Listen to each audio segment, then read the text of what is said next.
track swimmer. What did you think about Leah Thomas competing today as a swimmer in this competition? What are you feeling? What are other athletes feeling?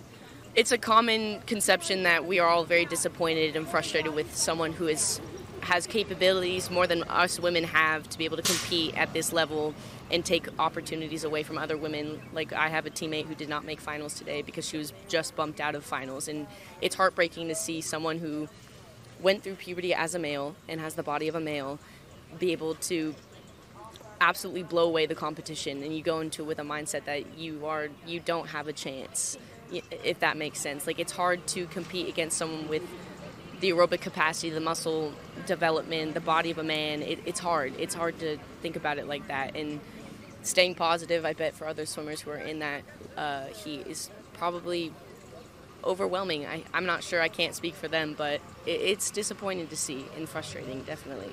And you said that one of your teammates was crying today because she didn't make the finals.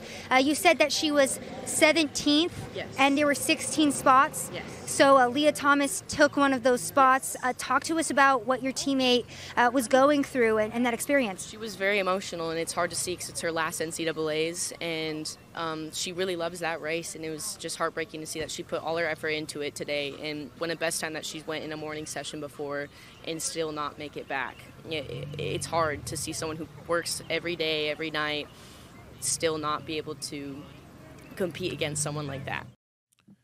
Wow. Sad.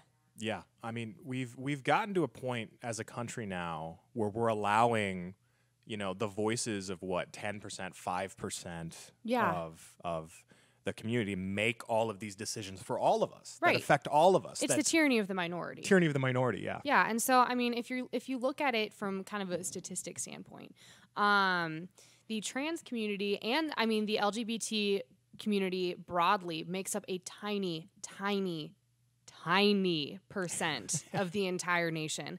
And yet they are just, it's like the rest of society is just being held hostage to stick to the claims, and everything that is spoken against LGBT is hate speech. And it's an absolute, if any other group did this, if white people, the pariahs of our society, did this, I mean, there'd be genocide. Yeah.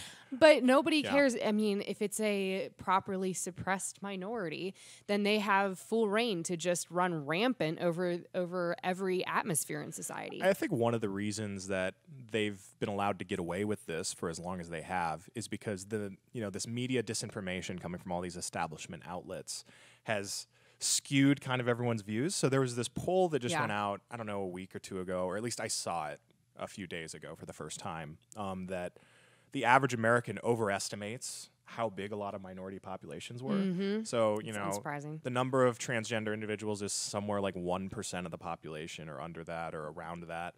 And people estimated it was like 20 to 25, somewhere in there. Oh, wow, jeez. So wow. Something like 15 to 20 to 25, somewhere in that range. Just vastly overestimating that. So if you see all of this pro-trans propaganda in the news all the time, you're going to think that, these people make up a huge percentage of the country. And then you're not going to be as willing to stand up against it when you think, oh, well, I'm not really in the overwhelming majority on this. Right. Right, and I feel like it's kind of become the common myth that, like everyone has those, like every other friend of yours is gay or trans. Right. I remember when I lived on the East Coast, it was like kind of a common saying of like, oh, well, we all have that one relative that, has a different sexual identity than us. And I was like, actually, statistically, that's completely false. Yeah.